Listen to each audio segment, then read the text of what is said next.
lain, ya, satu sama lain ini saling terkait, ya. Al-Islamu kalbunyan. Islam itu seperti sebuah bangunan, ya, syuddu ba'duhum ba'da, ya, saling menopang, saling menguatkan, ya, kemudian saling memberikan manfaat. Nah, sebagai pondasi yang paling utama, ya, itu adalah akidah, ya, akidah Islamiyah as-sahihah, ya. Jadi akidah Islam yang lurus, yang betul, gitu ya, bukan akidah yang sudah tercampur atau terkontaminasi berbagai macam kepentingan. Nah, ini yang perlu kita perhatikan. Kemudian yang kedua, setelah iman ataupun akidah, maka yang kedua adalah Islam. Islam ini bicara terkait dengan al-ahkam, ya, hukum, peraturan-peraturan, ketentuan-ketentuan bagaimana kita bermuamalah, ya, bermuamalah sesama manusia ataupun muamalah ma'anas, ataupun kemudian berkaitan dengan hubungan vertikal, yaitu antara manusia dengan Tuhan ataupun dengan Allah. Nah, di dalam Islam tentunya banyak berbagai macam pendapat, ya, berbagai macam ikhtilaf, ya, ikhtilafu ala ummati rahmat. Jadi ikhtilaf, ya, perbedaan pendapat di kalangan umatku, kata Rasulullah, adalah rahmat, ya, walaupun hadis ini masih dipertanyakan. Nah, namun tidak masalah, memang faktanya seperti itu. Di dalam Islam itu banyak madzhab, ya, madhab-madhab. Ada madhab Imam Syafi'i, ada madhab Imam Hambali, ada madhab Maliki, kemudian ada Hanafi, dan mungkin madhab yang lainnya, ataupun firqah, ya, ataupun kelompok-kelompok organisasi, ya, ataupun keyakinan-keyakinan yang lain, yang mana pada prinsipnya akidahnya adalah asyhadu an la ilaha illallah wa asyhadu anna muhammadar rasulullah, hanya dalam perilakunya, hanya dalam praktek-praktek ibadahnya, gitu ya, sesuatu yang sifatnya furu'iyah, ya, cabang-cabangnya itu banyak perbedaan, ya. Kenapa kok sampai timbul banyak perbedaan? Itu karena salah satunya adalah terkait dengan tafsir, terkait dengan subjektivitas orang, ya, ataupun mereka, ya, terkait dengan memahami sumber hukum yang mereka gunakan. Ya, jadi multi interpretasi ataupun interpretatif yang sangat variatif, yang sangat berbeda-beda, ini menimbulkan pemahaman yang berbeda pula, ya. Dan yang ketiga adalah ihsan.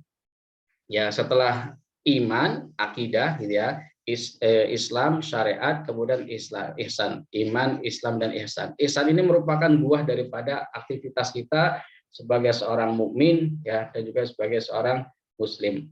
Ya, seorang mukmin artinya kita berakidah, ya, berakidah sahihah. Kemudian sebagai seorang muslim kita menjalankan syariatnya, ya, untuk menuju hakikat takwa.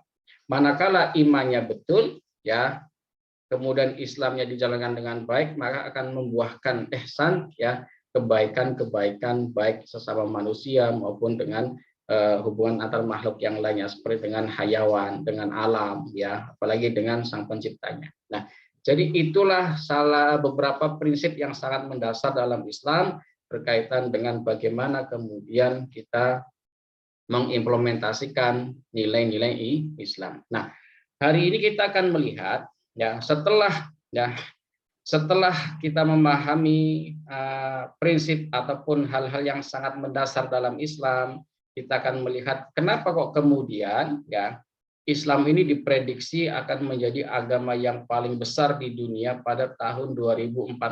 Ini menurut Pew Research. Pew Research itu salah satu lembaga riset keagamaan di Amerika Serikat yang mengatakan Islam akan menjadi agama terbesar, ya, pada tahun sekitar 40-an, ya. Nah, hanya saja tidak dijelaskan riset itu mengatakan terbesar secara kuantitas ataupun secara kualitas, karena berbeda. Kalau kita bicara secara kuantitas, artinya jumlah, kuantitatif jumlah, ya. Jumlah penduduk beragama Islam di dunia itu namanya kuantitas. Adapun secara kualitas ataupun kualitatif, gitu ya, secara kualitas ini belum ada pengukuran lebih lanjut, ya, maka perlu penelitian karena parameternya agak sulit, ya. Kita mengukur parameter keimanan seseorang ya itu tidak mudah. Bagaimana iman diukur? Karena iman sifatnya adalah yazidu wa yanqus, terkadang bertambah, terkadang turun, gitu ya. Karena sifatnya fluktuatif. Ya. Adapun mengukur terkait kepatuhan syariat Islam. Nah, ini juga menjadi sesuatu yang sifatnya adalah ikhtilaf ya, khilafiyah. Ya. Karena masing-masing individu meyakini mazhab yang berbeda satu sama lainnya. Ya. Tapi apapun itu tidak masalah, yang penting kita tetap berusaha menjadi Islam yang kafah. Sebagaimana perintah Allah mengatakan, udkhulu fis silmi kafah. Masuklah kita ke dalam Islam, masuklah engkau ke dalam Islam secara kafah, yaitu secara menyeluruh. Ya, tidak parsial. Parsial itu artinya setengah-setengah, tidak totalitas. Ya, nah hari ini kita akan melihat bagaimana kemudian ciri khas, gitu ya, atau keunggulan ya atau keistimewaan hukum Islam. Kenapa kemudian banyak masyarakat yang tertarik dengan Islam? Terutama masyarakat ataupun umat yang memang punya kelebihan intelektual.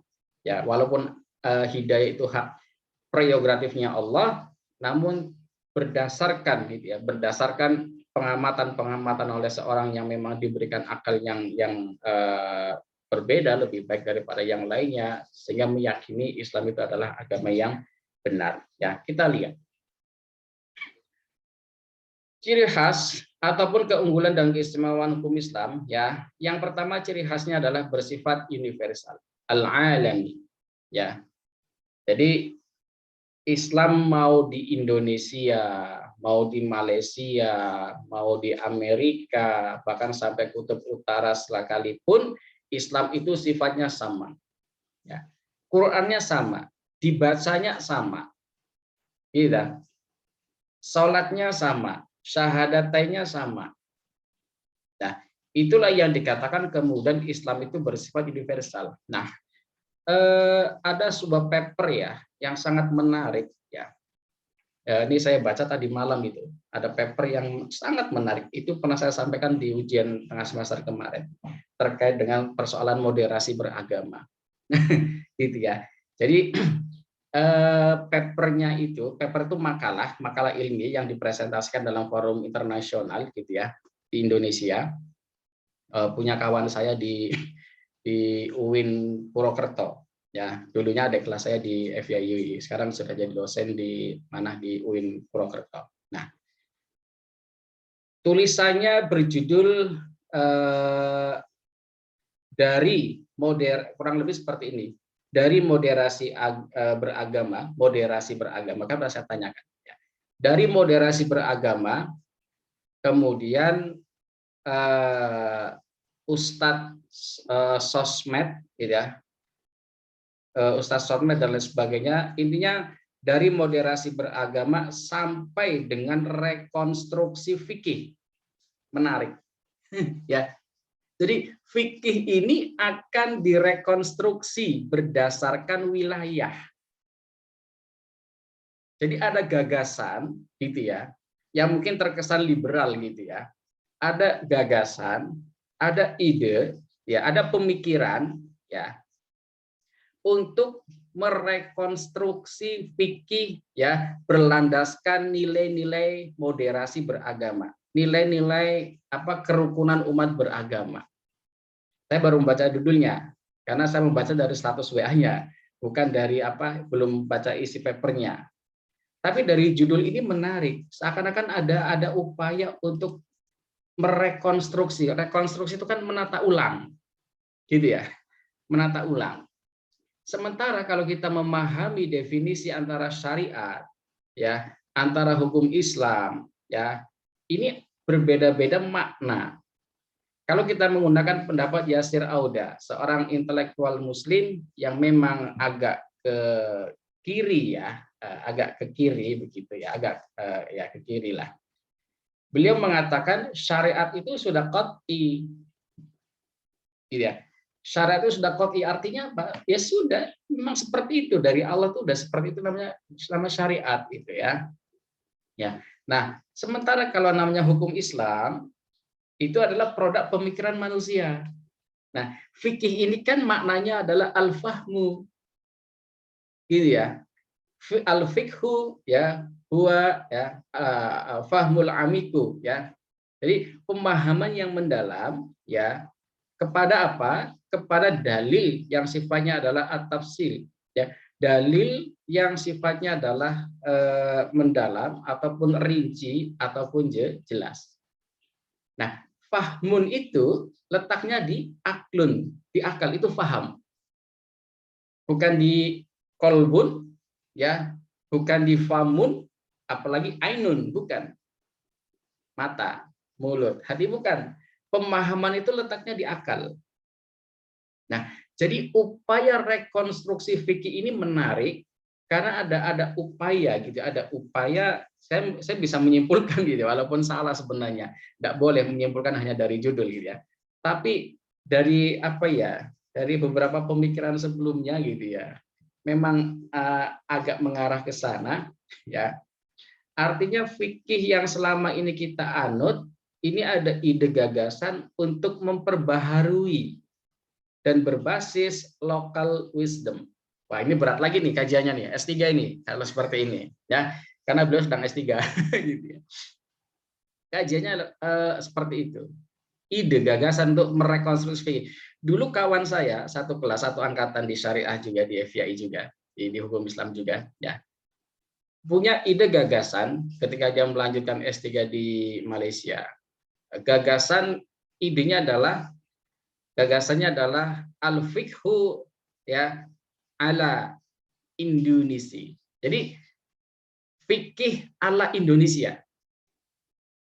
Ada ide gagasan fikih yang mau disesuaikan dengan teritorial masing-masing.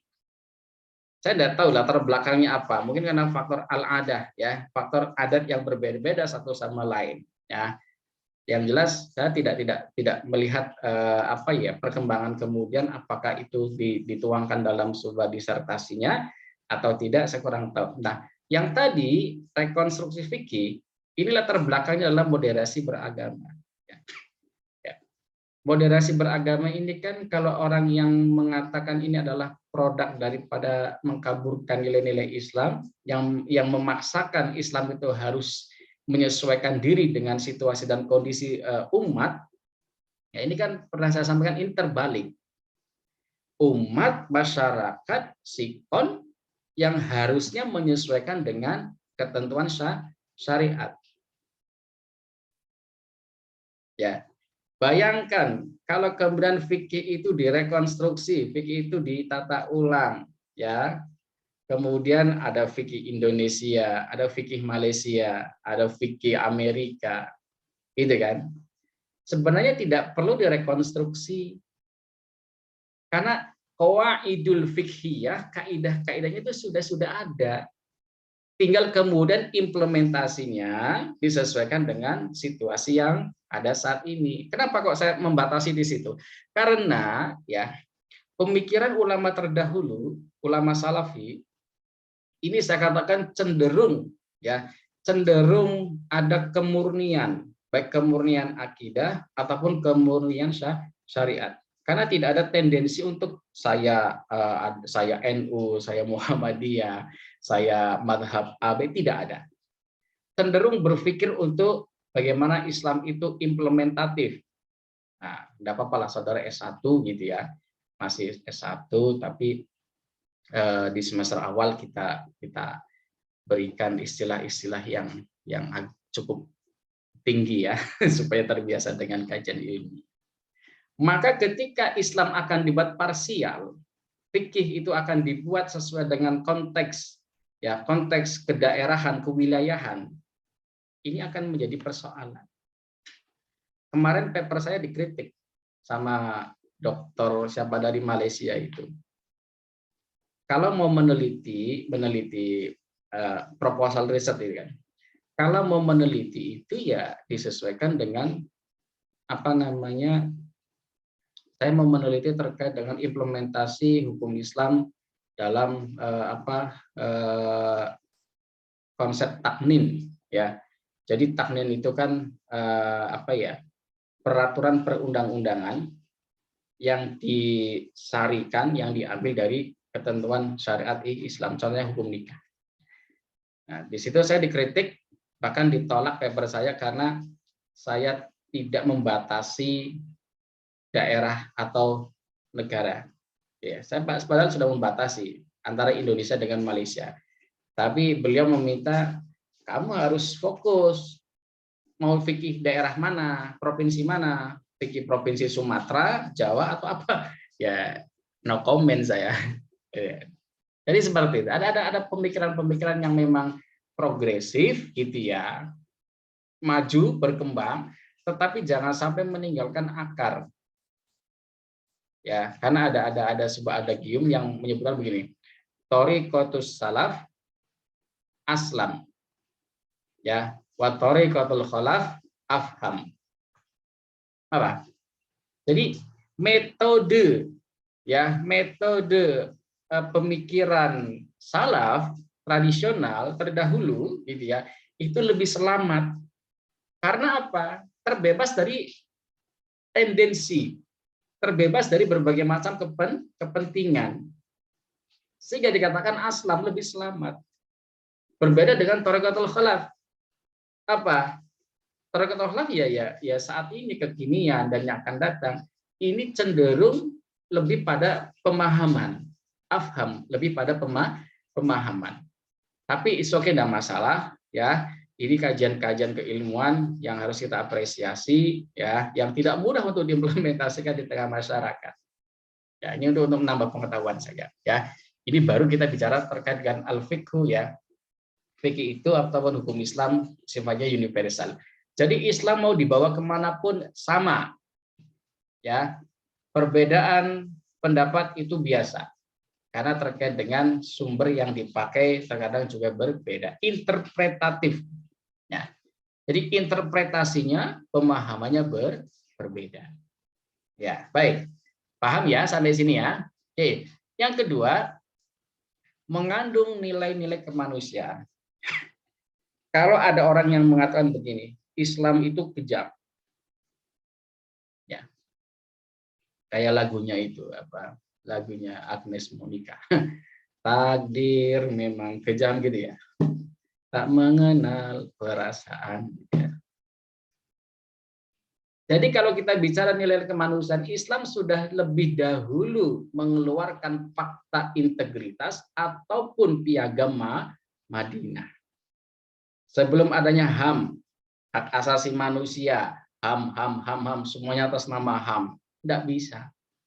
Tapi Islam sudah, Kanjeng Nabi Rasulullah sudah mengeluarkan piagam Madinah sebelum adanya HAM.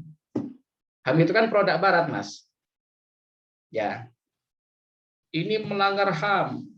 Islam sudah bicara duluan. Kemudian dikuatkan oleh teori daripada Al-Imam ya Syatibi. Imam Syatibi mengeluarkan sebuah teori terkait dengan maqasidus syariah. Dan itu diakui oleh dunia. Barat tidak punya teori itu. Apa? Maqasidus syariah. Ini berkaitan dengan nilai-nilai kemanusiaan yang paling mendasar. Hifdzuddin. Hifdzuddin ini kan konteksnya adalah lakum dinukum waliyadin. Islam sudah mengatakan la ikraha fiddin. Agamamu dan tidak ada paksaan dalam beragama. Walaupun kemudian Allah mengatakan inna dina indallahil Islam. Sesungguhnya agama yang paling benar di sisi Allah adalah Islam. Ya sebagai seorang muslim harus mengakui itu. Kalau di luar Islam, non muslim, mereka pasti mengatakan agama yang paling benar. Jadi nggak ada masalah kan? Lakum dinukum waliyadin.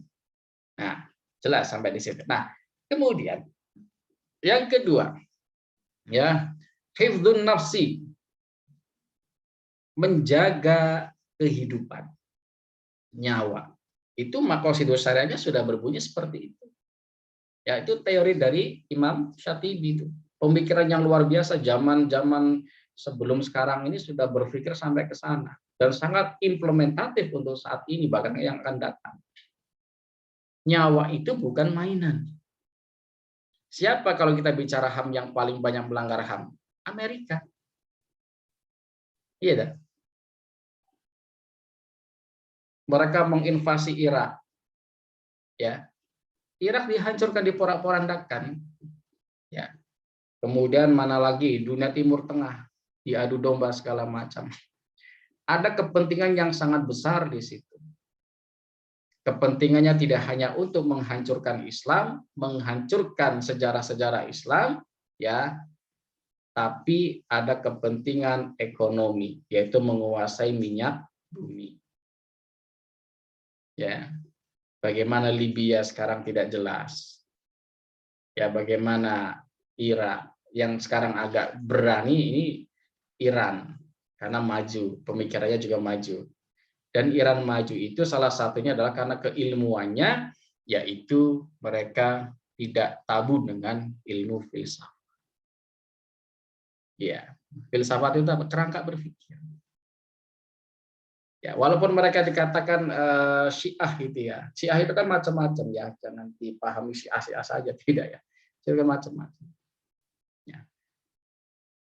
Nah, jadi yang ketiga, yang kedua hifdzul nafsi, yang ketiga adalah hifdzul akli. Ya. Pemikiran kita itu sangat dihargai dalam Islam. Originalitas.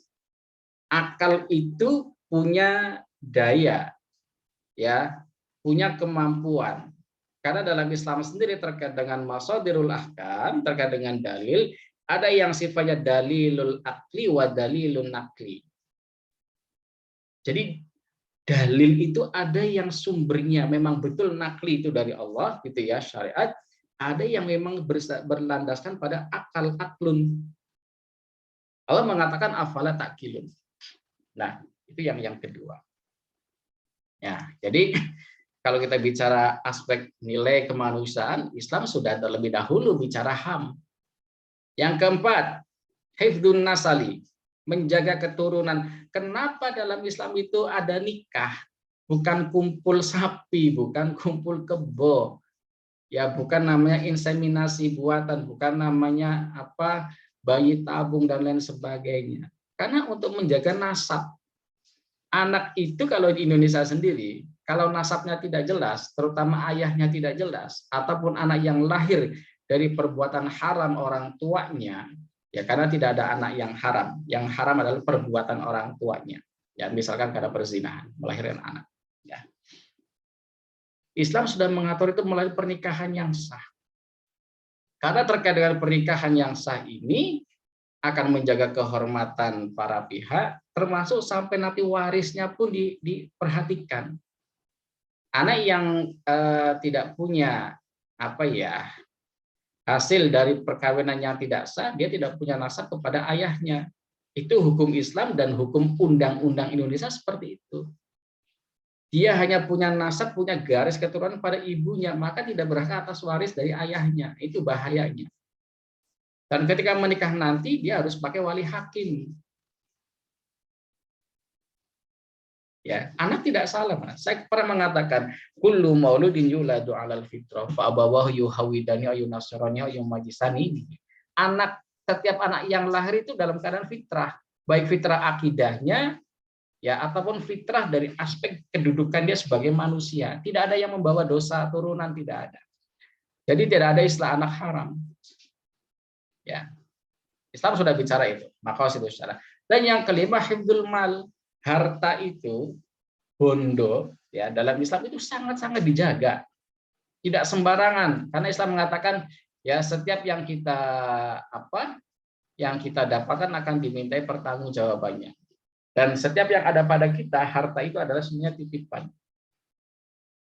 Ya, jadi Islam sudah lebih jauh bicara masalah HAM, bahkan lebih tinggi daripada konsep HAM Barat, human rights gitu ya bahasa sekarangnya. Indonesia sendiri sudah ada itu terkait dengan HAM. Sebelum ada HAM dari Barat itu. Apa? Piagam Jakarta. Iya. Coba kita membuka sejarah. Ya, sejarah. Kata Soekarno kan jelas, jas merah. Jangan sekali-kali melupakan sejarah. Ya, bukan jas manten. Apa jas manten? Jangan sekali-kali melupakan mantan. Bukan itu. Fata malfata. Yang lalu biarlah berlalu. Hidupmu bukan di masa lalu, tapi hidupnya di masa depan. Tapi jangan lupakan itu sejarah. Indonesia sudah Piagam Jakarta dan umat Islam sangat legowo, ya, sangat legowo menghilangkan ya beberapa kalimat, 7 kata kalau tidak salah terkait dengan kewajiban mengikuti syariat Islam. Iya. Lah kalau sekarang diutati intoleran.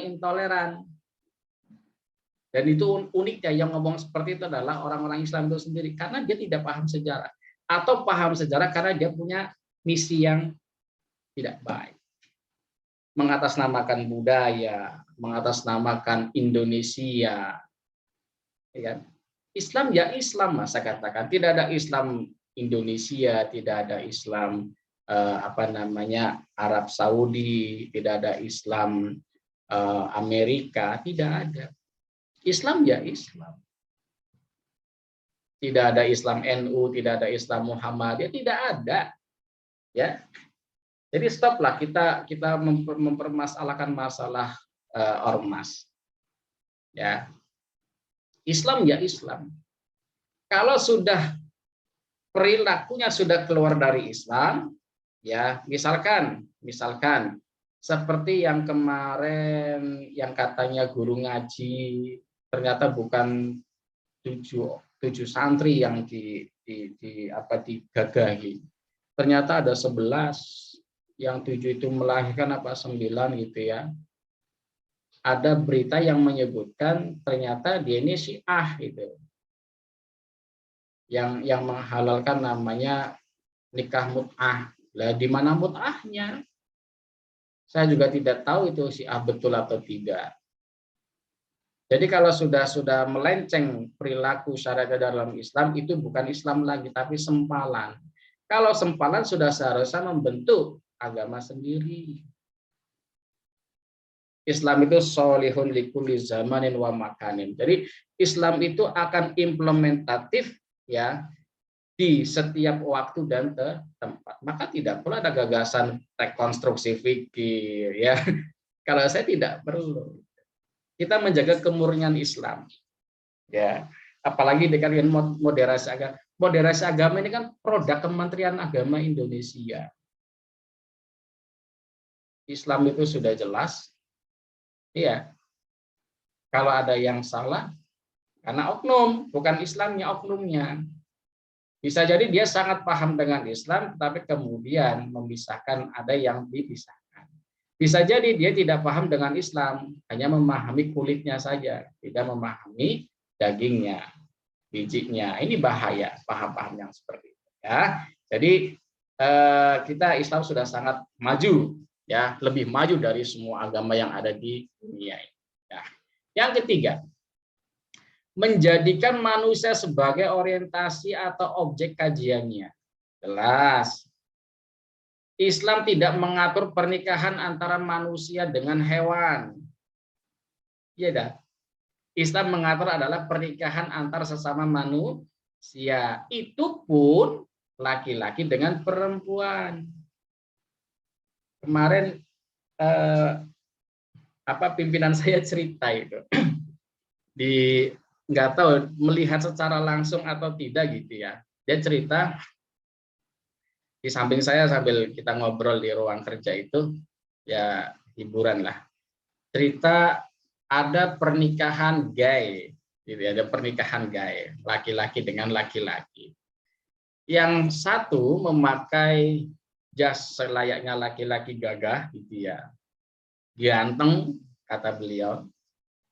Pasangannya ini laki-laki gagah, kekar, berkumis, berjenggot, tapi pakai gaun pengantin wanita. Geli saya lihat. Dia pun geli terpikal-pikal. Kok yuk ada gitu seperti ini, kok yuk mau gitu. Ya sudahlah ya.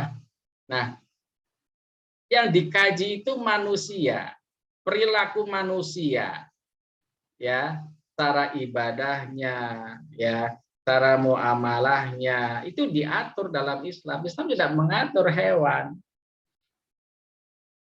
ya, karena apa?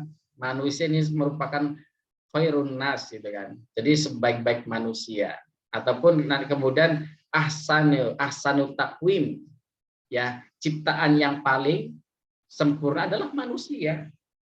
Sempurna dalam artian bukan ya, artinya karena diberikan kelebihan akal, diberikan kelebihan nafsu. Kalau malaikat ya dijelaskan tidak mempunyai nafsu, hanya lahu ito'ah, ya, hanya punya ketaatan, tidak ada kemudian seperti manusia diberikan nafsu, akal. Ya, maka yang dikaji, ya, yang diteliti, yang dipelajari adalah perilaku manusia supaya manusia tidak seperti binatang. Bahkan ada salah satu filsuf barat, ya, seorang filosofis barat, ya, ahli filsafat barat, John Locke, ya, saudara bacalah ya. Beliau mengatakan agama itu seharusnya menjadi pembeda perilaku manusia dengan hewan. Ketika orang beragama, maka perilakunya seharusnya perilaku manusia. Tapi yang terjadi justru sekarang, ya, orang mengaku beragama, tetapi perilakunya seperti hewan. Pacaran, zina. Iya dah. Maka di mana agama? Kawan saya mengatakan, Ji, suatu saat agama akan hilang. Loh, nanti dulu. Ya. Saudara punya basic keilmuan apa kok bisa mengatakan seperti itu? Ternyata suka kajian-kajian filsafat. Walaupun tidak punya basic keilmuan secara mendalam gitu ya, di bidang syariat. Dia mempelajari hakikat, ilmu hakikat tanpa syariat yang nggak bisa. Nah, itu nanti lagi ya, itu masalah ma'rifat itu nanti dulu. Saudara harus banyak membaca dulu, harus banyak belajar dulu, kuatkan dulu keimanannya.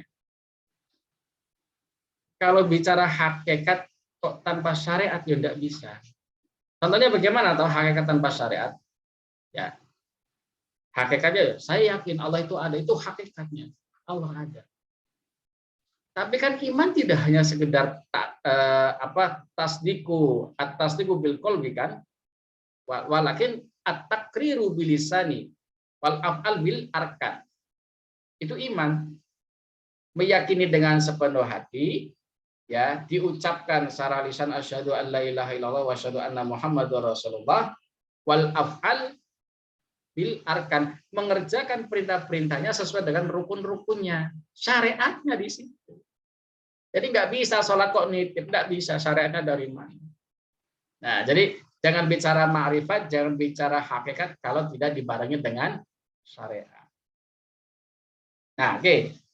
Ini panjang ini kalau kita bicara seperti ini. Saya kok sedang bersemangat ini. Di tempat saya hujan. Jadi enak sekali, hawanya itu nggak panas itu. Anyep gitu ya. Nah, yang keempat, dasar atas sumber ketaatannya adalah akhlak. Iya. Jadi untuk mengukur perilaku manusia itu gampang sebenarnya. Ya. Untuk mengukur, ya, keimanan seseorang sebenarnya gampang, walaupun tadi saya katakan tidak mudah. Gampangnya parameternya ada kok, akhlak itu. Ya. Saudara masih ingat ketika ada sebuah hadis yang mengatakan innama bu'itsu liutammima makarimal akhlak. Jadi Rasul itu ketika diturunkanlah bahasanya ya, itu kan untuk memperbaiki akhlak manusia supaya tidak menjadi akhlak seperti hewan, maunya bebas, maunya suka-suka, ada perbudakan segala macam. Tidak. Ya. Bagaimana kita bisa melihat akhlak itu baik? Allah sudah jelas tuh mengatakan, inna sholata tanha 'anil fahsya'i wal munkar. Selesai kalau mau ngukur baik buruknya orang tuh, orang Islam. Lihat aja sholatnya benar enggak gitu. Kalau sholatnya benar, tentu dia tidak akan melakukan perbuatan-perbuatan yang melanggar syariat Islam ataupun yang kemudian melanggar hak asasi manusia yang lainnya. Kalau sholatnya benar, ya, sholatnya benar pasti perilakunya benar, gitu ya. Jadi kalau ada orang Islam kok masih korupsi, masih suka mengganggu orang lain, mengganggu tetangganya, mengganggu kawannya, dia sholat, zikirnya dowo panjang, suwi misalnya. Lihat aja sholatnya, bener enggak? Kalau kok sholatnya sudah benar, tapi perilakunya, maka pahami ayat tadi, inna sholata tanha 'anil fahsya'i wal munkar. Sesungguhnya bahwasanya sholat itu mencegah perbuatan yang keji dan mungkar. Tindakan preventif, bos. Bos, saya lagi suka manggil bos, mas. Ya, tindakan preventif itu. Ya. Jadi kita bisa ngukur diri kita sendiri nanti, ya. Kita baik atau buruk itu kita lihat sholatnya. Ya. Mungkin sholatnya masih tergesa-gesa, sholatnya tidak khusyuk, sholatnya mungkin karena manusia. Ya. Jadi gampang sebenarnya kita melihat perilaku manusia. Akhlaknya, sholatnya. Kalau sholat sudah diremehkan, cenderung akan meremehkan yang lainnya. Hakikatan, yakin saya. Karena apa? Dia sudah meremehkan Allah di situ. Tuhan saja diremehkan, apalagi manusia. Kan begitu logikanya. Yang penting makan. Kalau yang penting makan, hewan aja yang penting makan. Ya, jadi itulah ya fungsi daripada agama sebagaimana tadi dikatakan oleh filsuf barat, yaitu John Locke, yang mengatakan agama itu sebagai pembeda antara manusia dengan hewan. Ya, baik. Selanjutnya, atau mungkin ada yang perlu didiskusikan dulu terkait dengan ciri khas daripada hukum Islam. Silahkan. Yuk kita diskusi yuk. Sudah pada sarapan belum ini? Belum. Saya juga belum. Cuma sudah makan roti. Jadi sambil jalan-jalan sama anak gitu ya. Anak saya kan baru 1,5 tahun. Kalau pagi keliling kampung, ya. Terus ada yang jual bakpao 2.000, kadang bakpao. Sekarang jarang lewat, gantinya ada roti anget gitu. Ya. Jadi ya sambil apalah menyegarkan. Ya. Ada? Kita lanjutkan? Kita lanjutkan ya. Nanti kalau ada yang mau ditanyakan silakan, tidak apa-apa. Ini banyak yang keluar masuk, ya tidak masalah lah. Mungkin karena hujan sinyalnya agak terganggu. Ya. Nah, inilah ciri khas daripada hukum Islam. Jadi Islam itu sebenarnya sudah sangat komprehensif. Ya. Kamilun, syamilun, lengkap. Ya. Kalau ada yang mengatakan kita perlu nih rekonstruksi hukum Islam, apa yang mau direkonstruksi? Orang suruh kembali pada sumber hukum Islam yang 4 ini ke Quran, Sunnah, Ijma, selesai, kelar. Kadang kita terlalu kreatif sehingga mengutak-atik syariat. Ya begitulah. Salah satu kelebihan manusia diberi akal gitu ya. Bahkan terkadang manusia mencari makan dengan cara mengutak-atik syariat, itu kan juga ada ya. Nah, selanjutnya aspek keunggulan hukum Islam. Yang pertama, ya tadi saya katakan syamilun, wakamilun, ataupun sifatnya adalah universal, lengkap, global, ya, takamul, kamilun. Islam mau ditarik, mau diteliti dari aspek manapun, itu sangat menghargai nilai-nilai kemanusiaan. Pak, Islam itu kejam, Pak. Di mananya ada hukum namanya kisos, ada namanya hukum teori had, itu teori batas. Ada namanya rajam, potong tangan. Nah, kan pernah saya mengatakan, memahami Islam itu tidak bisa secara tekstual saja, tapi perlu memahaminya secara kontekstual juga. Ada pemahaman tekstual, yaitu Quran dan Sunnahnya dibaca dengan baik, ya, dipahami ilmu alatnya. Ilmu alatnya apa? Bahasa, ya, bahasa Arab beserta ilmu pendukungnya, ya, apa namanya, qawaidul lughah al-arabiyyah, ataupun ada nahwu sorofnya di situ. Ya, kemudian ada tafsirnya. Tafsir itu macam-macam, ada tafsir bayani, ada tafsir tematik, ada tafsir hermeneutik, ya, dan berbagai macam tafsir, ya. Dan juga perlu memahami sunnah, ya. Jadi tidak bisa kita hanya memahami secara tekstual saja, dan bahaya karena banyak orang, ya, banyak orang yang kemudian memotong ayat sesuai dengan kehendaknya untuk dijadikan sebagai dalil pembenaran atas perbuatannya ataupun perbuatan orang lain. Saya sering bahkan memaksa kepada mahasiswa bimbingan saya itu skripsi, ya. Kalau kau menulis dalil, ya, yang pertama dari Quran, tulis penuh satu ayat itu, jangan kau potong. Kenapa? Walaupun panjang, setengah halaman, tulis semuanya. Walaupun ada yang mengkritik gitu, tidak masalah. Supaya tidak parsial memahami ayat. Ya. Kalau hadis bagaimana, Pak? You cari sanadnya, ya.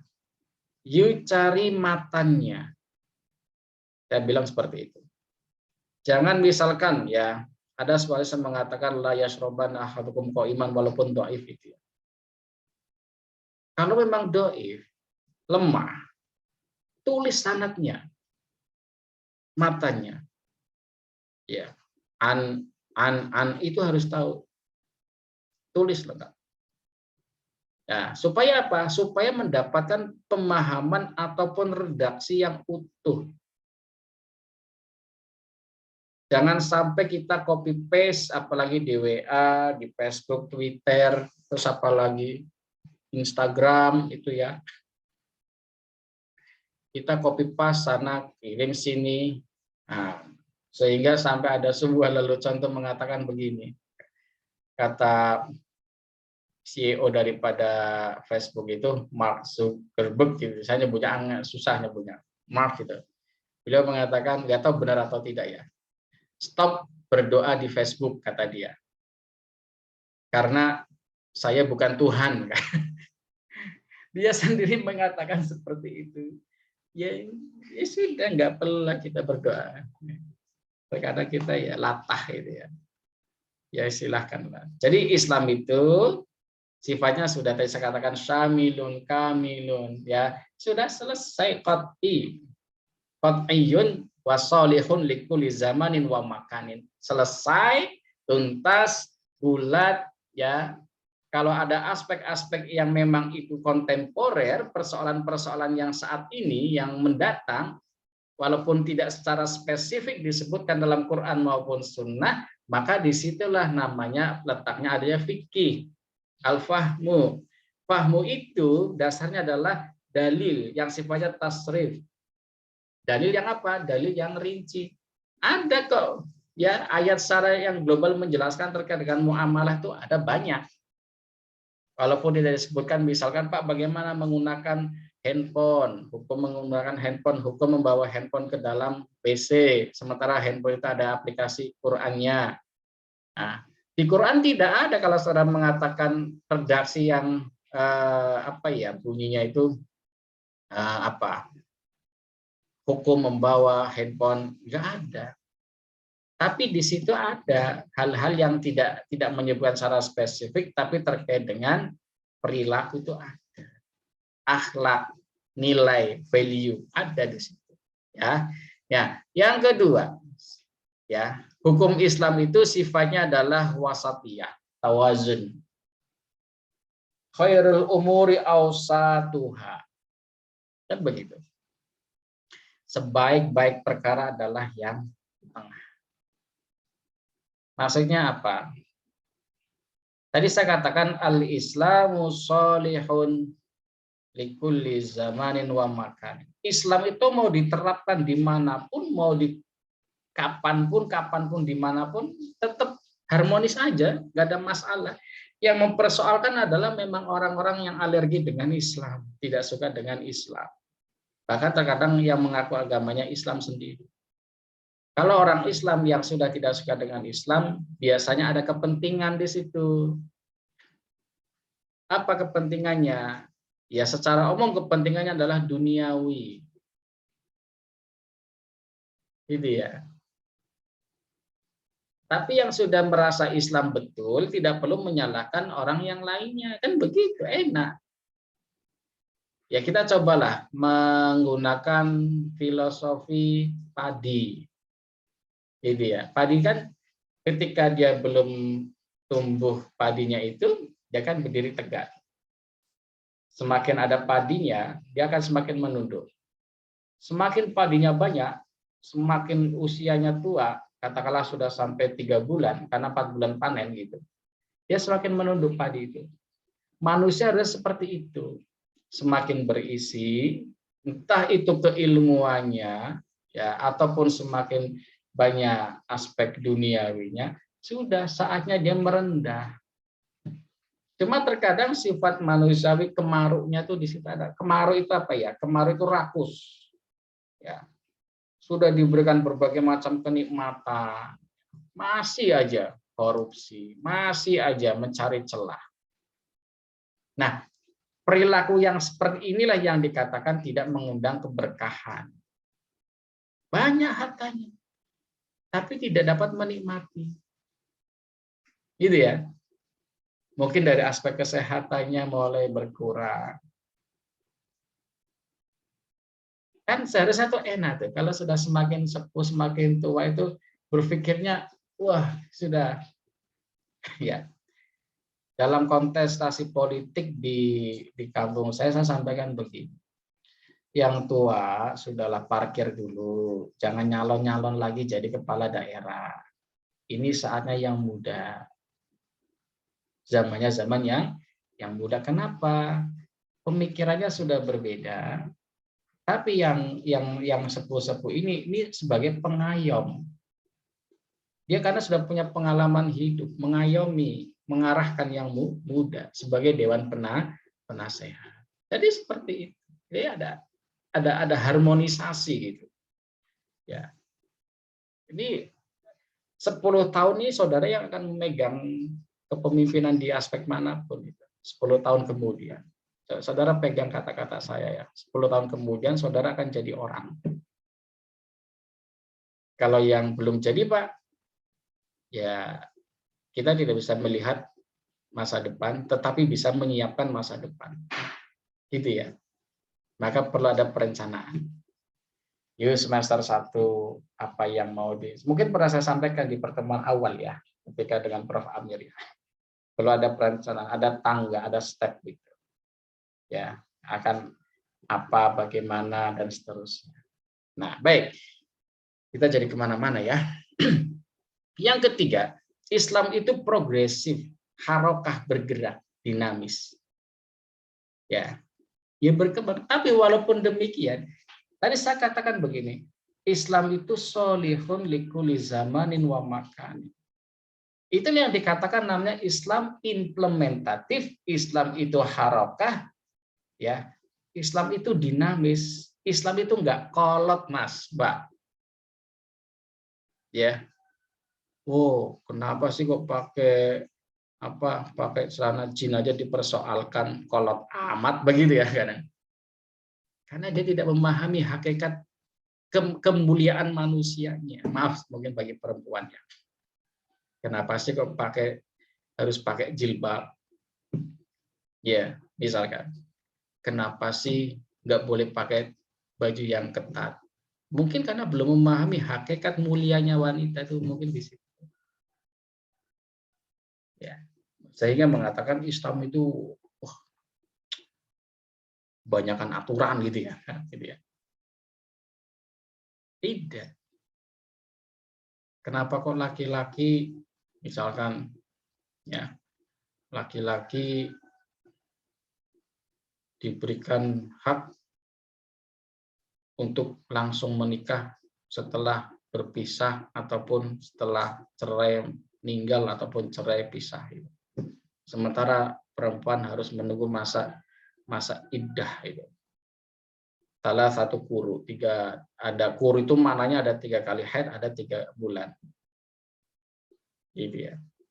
Coba kita mempelajari sesuatu yang sifatnya adalah hikmah. Ya.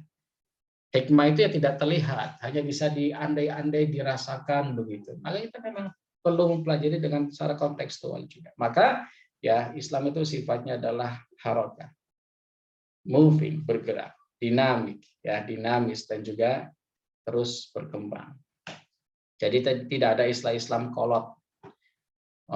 Misalkan, pakai jenggot, kolot amat. Enggak, itu bagian daripada implementasi nilai-nilai Islam itu sendiri. Yang tidak suka tidak perlu mempersoalkan, kan begitu. Itu kan hanya pilihan saja, toh.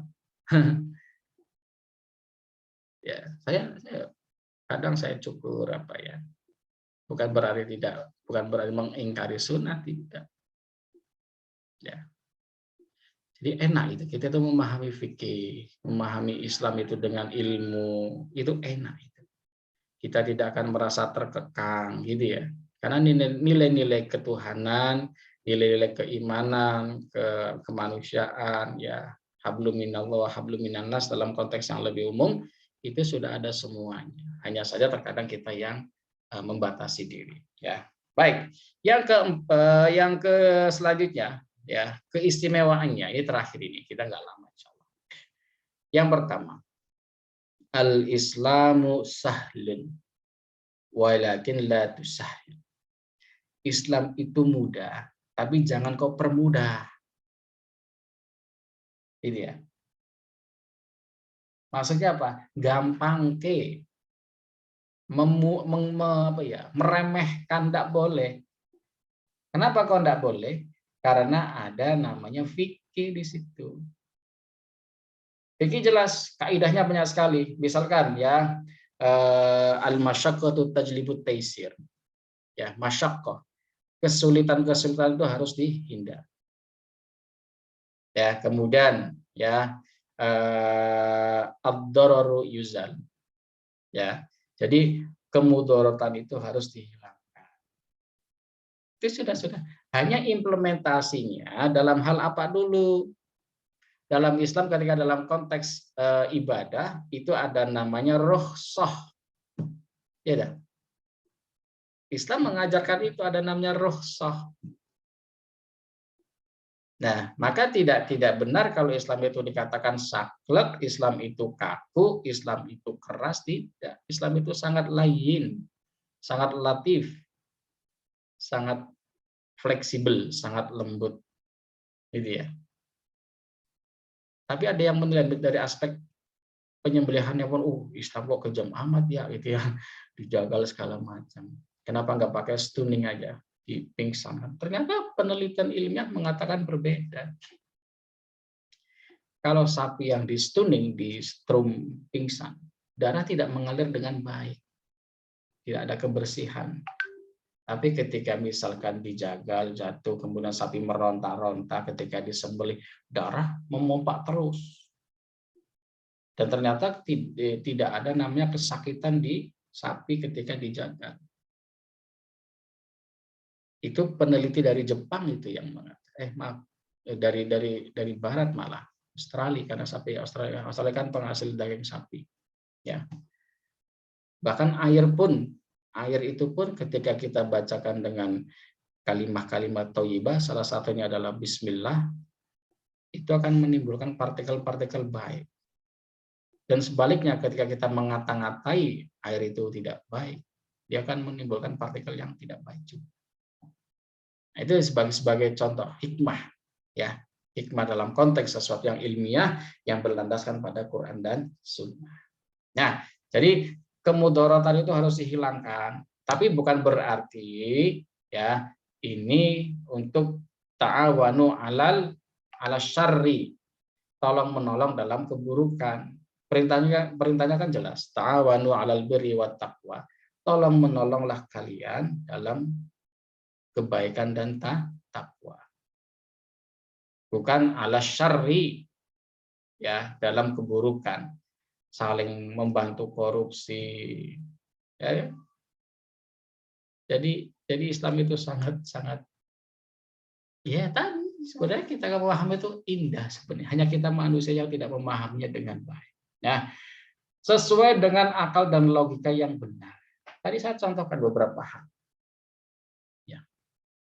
Jadi logika manusia itu, akal itu gitu ya. Ini kan untuk tempat mengolah, Mas.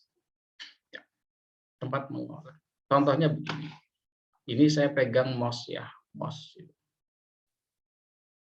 Akal saya boleh mengatakan ini adalah roti. Boleh, Pak, boleh. Tapi hati saya nggak bisa mengatakan ini roti, ini adalah mouse. Ya, ini mouse bukan roti. Ya, artinya apa? Ya, akal. Ya, kalau keimanan kita betul, kalau syariat kita betul, akal pun akan menjadi betul. Kenapa kok laki-laki nggak boleh menikah dengan laki-laki? Islam mengatakan seperti itu. Itu ya. Kenapa nikah itu harus laki-laki dengan perempuan? Ya, secara psikologis bisa diteliti. Ya, secara apa namanya aspek dari aspek kesehatan itu jelas. Kemudian dari aspek yang lebih jauh masalah nasab keturunan, garis keturunan. Nah, itu kan logika kita nggak bisa dipaksa. Cuma bisa mengolah. Ya, penetapannya benar tidaknya itu di hati. Akal bisa berbohong, Mas. Mulut yang menyampaikan, hati nggak bisa berbohong. Kalau yang mengatakan cinta, cinta. Tapi kan mulut kadang berbicara lain. Gitu ya. Cinta itu kan gitu. Terkadang-kadang tak ada logika, kata Agnes Monica. Ya, kita doakan semoga Agnes Monica mendapatkan hidayah. Kita tidak menghukumi baik atau buruk. Ya, itu adalah proses perjalanan hidup seseorang. Ya. Jadi logika itu kalau kita menelaah Islam lebih dalam itu logik, sesuai dengan akal sehat kita. Ya, saya katakan akal sehat ya, akal sehat. Karena ada akal yang sekarang itu sehat tapi pura-pura sakit itu. Kenapa kok seperti itu? Karena ada kepentingan. Lagi-lagi ada kepentingan. Kepentingannya apa ya? Macam-macam kepentingan politis, kepentingan duniawi lah secara umum ya. Jadi itulah ya, kalau saya mengutip teori daripada Satcipta Raharjo, ini belum sebuah belum sebuah teori ya, masih pemikiran ya, karena belum diuji. Ya, beliau mengatakan ya, hukum itu harus terbebas dari berbagai macam interpretasi. Kemurnian hukum, teorinya adalah kemurnian hukum. Jadi hukum itu ketika kita menetapkan suatu hukum ya harus bebas dari berbagai macam intervensi, kepentingan, interpretasi tadi itu. Lurus. Kalau ini salah, katakan salah. Islam sudah mengatakan apa? Qulil haqqa walau kana murran kan. Katakanlah yang hak ya, walaupun itu menyakitkan. Iya. Cuma terkadang lagi tadi akal ya. Akal kenapa kok selalu berubah-ubah, Pak? Karena ada nafsu. Nafsunya ini yang menguasai nafsu apa dulu nih? Nafsul lawamah atau nafsul mutmainnah. Kalau nafsul mutmainnah, Allah mengatakan irji'i ila rabbiki radiyatan mardiyah. Ya. Kembalilah pada Tuhanmu. Ya. Tapi kalau nafsul lawamah, ya wes, banyak kepentingan yang memang untuk duniawinya ya. Nah, kemudian yang ketiga tadi sudah sempat tayang, ya bertujuan menimbulkan maslahah serta mewujudkan keadilan yang mutlak. Apa itu maslahah? Maslahah itu adalah kebaikan bersama. Ya, kebaikan bersama bukan kebenaran menurut dirinya. Kalau kebenaran itu harus diuji, Mas. Tidak boleh kita mengatakan ini benar menurut saya, tidak boleh. Harus diuji. Itu namanya kebenaran. Karena apa? Kebenaran itu sifatnya adalah universal. Diakui oleh banyak manusia, oleh orang. Itu namanya kebenaran. Nah, kalau kebaikan itu ya ini menimbulkan efek untuk dirinya sendiri dan juga orang lain, itu kebaikan. Jadi tidak baik hanya untuk dirinya sendiri. Buat apa kita melakukan sebuah kebaikan tapi justru orang lain yang tersakiti? Nah, gitu ya. Karena cuacanya agak syahdu tempat saya. Saudara nanti segera ke Jogja ya, karena sekarang kayaknya sudah longgar lah ya. Tengoklah kampusnya, ruang kelasnya. Ya, tengoklah saya. Nanti saya suguhi kopi nanti ya. Siap Pak, siap. Gitu ya. Oke, saya tunggu kedatanganmu. Kayak lagunya siapa itu? Ridho Roma ya? Roma Irama. Menunggu. Oke. Dan mewujudkan keadilan yang mutlak. Ya. Jadi masalah konsep maslahah ya nanti ada dalam kaidah ya, ada bukan kaidah bahkan ini apa namanya yang minggu yang lalu 2 minggu yang lalu saya sampaikan ya bahwasanya ada yang menyebutkan maslahah mursalah itu sebagai sumber hukum padahal itu adalah kaifiyah, metode, teori. Kan ada tuh maslahah mursalah satu darai ya, kemaslahatan. Tapi unsur kemaslahatan ini ya tidak boleh bertentangan dengan syariat. Yang penting baik Pak, yang penting masyarakat senang Pak. Walaupun kita melanggar syariat, oh enggak bisa. Ya tetap basicnya, based on-nya adalah harus pada ketentuan syariat. Itu namanya maslahat. Ya, serta mewujudkan keadilan yang mutlak. Apa keadilan yang mutlak itu? Teori keadilan adalah apa? Ya, what usyai fi mahallihi, menempatkan segala sesuatu pada tempat. Keadilan itu tidak selamanya sama. Keadilan itu bukan pemerataan, bukan. Tetapi memberikan haknya kepada yang berhak mendapatkan. Islam mengajarkan dalam konteks apa? Dalam konteks sebagai seorang mukallaf.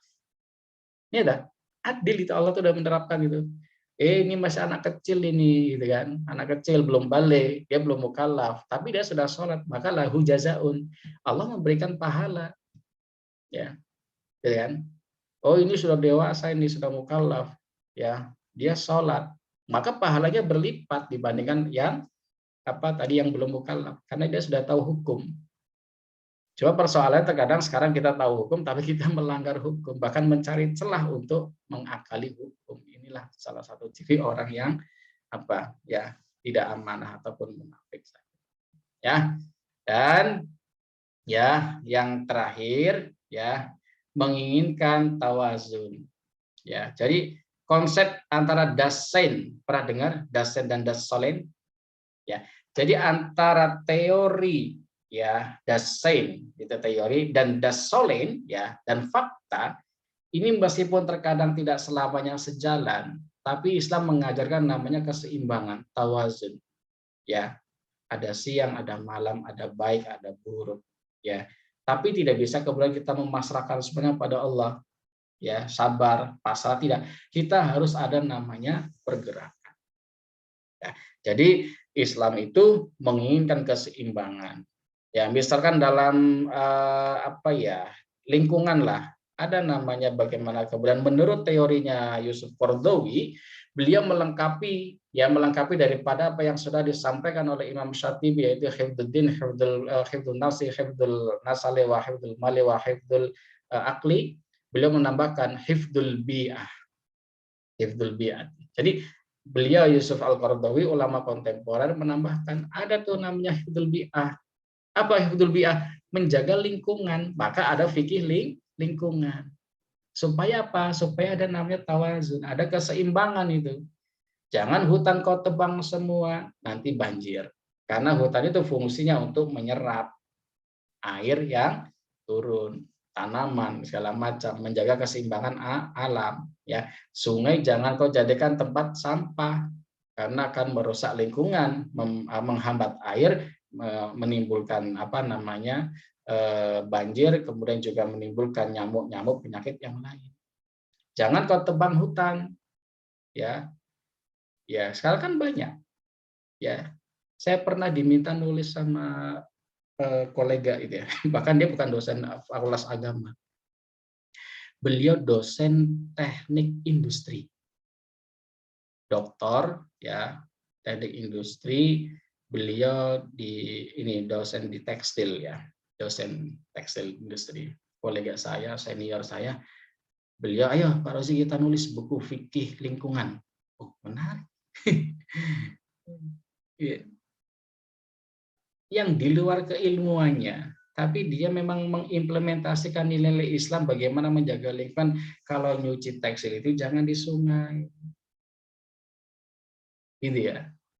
Sampai dia kasih bahannya sama saya. Dari aspek keilmuan beliau, kemudian kita saling melengkapi, tapi ya kita belum sempat memikirkan ke sana. Ya, belum sempat mendiskusikan lebih lanjut. Ya, hanya masih ya namanya usulan kan kita akomodir ya. Terakhir, berlaku kepada semua mukallaf tanpa pengecualian. Pokmen ya, pokmen yang penting ya, selama itu mukallaf hukumnya sama, tidak ada perbedaan laki-laki maupun perempuan, besar kecil, selama ya sudah mukallaf ya sama dihukumi. Ya, jadi Islam tidak membedakan laki-laki perempuan, kaya miskin, tidak ada ya. Selama dia mukallaf ya, selama dia muslim ya, dia beriman, hukumnya sama. Ya. Nah, inilah ya terkait dengan ciri khas, keunggulan dan keistimewaan hukum Islam. Ya, ada yang perlu didiskusikan. Presensinya saya kirimkan di kolom chat ya.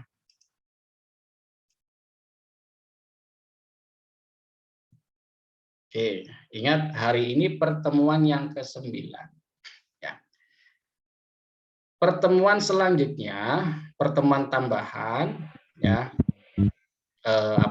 Nanti kita adakan hari Jumat ya, atau besok hari Jumat saja. Hari Jumat pagi ya, Jumat pagi sekitar jam 8 lah, kurang lebih jam 8 nanti link materinya akan saya kirimkan di WA ya, pertemuan ke-10. Nah, itu pembahasannya panjang itu, 2 jam nggak cukup itu ya. 2 jam nggak cukup berkaitan dengan masalah ijtihad ya. Jadi kalau mau lihat videonya nanti saya sampaikan linknya juga, link video pembelajaran untuk kelas sebelumnya gitu ya, karena saya record juga yang Zoom-nya. Untuk khusus materinya juga sudah saya siapkan dalam bentuk MP4 ataupun video ya. Silakan jika ada yang perlu ditanyakan, bisa dipahami ya. Insya Allah nggak sulit. Sekali lagi ya, coba kita tingkatkan diri untuk lebih memahami Islam dengan baik ya, dengan secara menyeluruh, tidak parsial, bukan emosional karena organisasinya apa, tapi Islam adalah Islam selesai ya. Kalau tidak ada, kita cukupkan pertemuan pada hari ini ataupun pertemuan yang ke-9, insya Allah nanti hari Jumat jam 8 materi saya lanjutkan untuk pertemuan yang ke-10. Saudara hanya nyimak video, nanti menyimpulkan, kemudian presensi saya kirimkan di grup WA juga gitu ya. Durasinya lama kok, sampai sore nanti ya. Link apa? Oh maaf, linknya saya terkirimnya ke seseorang saja, harusnya ke anyone. Oke, link absennya sudah saya kirimkan di chat ulang presensi hari ini ya, pertemuan ke-9 ya. Baik, kalau tidak ada kita akhiri dengan bersama-sama melafadzkan hamdalah. Alhamdulillahirrabbilalamin. Ma'an najafi kulli umurikum. Assalamualaikum warahmatullahi wabarakatuh. Waalaikumsalam warahmatullahi wabarakatuh. Ya, saya tutup ya. Nah, Ustaz.